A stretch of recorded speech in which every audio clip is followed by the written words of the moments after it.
To Apple Park in Cupertino, another record-closing high for the Nasdaq within reach today, a handful of points away from setting another milestone. Stocks such as Micron, Applied Materials helping. For how he's trading the tech space, BakerAvenue Wealth Management's chief strategist, King Lip, joins me now. It's good to see you again. So here we go again, powered predominantly by a couple of names lately. How does the tech trade overall look to you?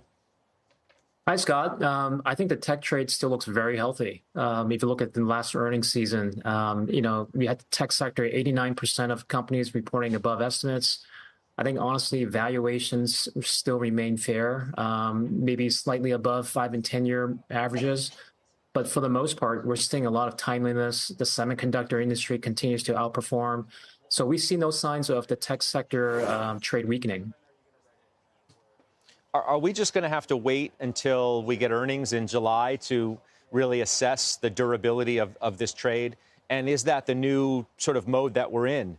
Because, we're hanging on every earnings report, theoretically, from the likes of NVIDIA to justify what the stock price has done and the valuation. So we have to wait for the catalyst of earnings to figure out whether these movements are justified or not. I think we're going to have companies sort of report, sprinkle here and there throughout the summer. So I do think we're going to have some clues on how the tech sector is doing. But I do think there's other plays here. There's other companies like Qualcomm, for example, that haven't had a lot of media attention on AI.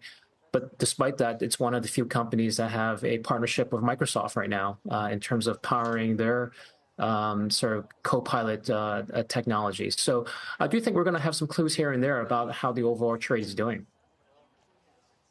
It's funny. I'm looking at a Qualcomm chart right in front of us, as our viewers are, and you can see the dramatic move, from lower left to upper right. And it just makes me wonder, obviously, about some of the stocks that have gotten the so-called AI halo effect. But the jury is still out as to how we should really view these names. We've seen some names in software, for example, that have pulled back dramatically because maybe they got ahead of themselves and were given a little too much benefit and credit because of AI. What's the danger here, if any?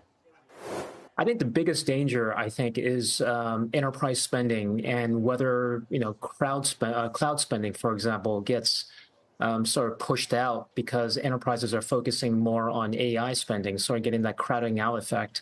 That could potentially happen, and we've seen that from recent earnings from Salesforce. That being said, the overall aggregate spending on technology continues to be extremely strong, and for that reason, I think you just got to know where to pick your names.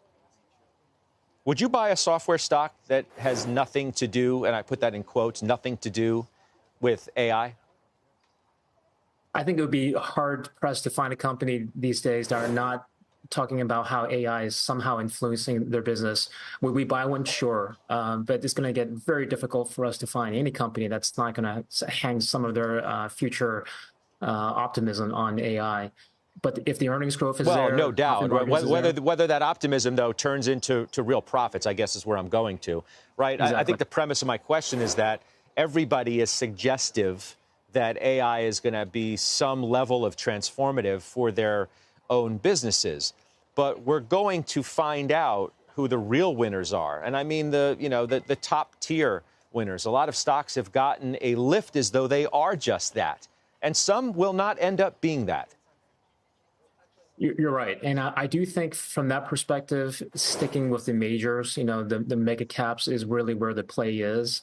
Once you're looking at the smaller cap names and the mid cap names, it's going to be harder to find the winners versus the losers. And I think that's the reason why still, despite all this talk about how small caps will rebound in 2024, we still haven't seen that yet because it's the smaller players that are going to be more sort of uncertain in terms of their success.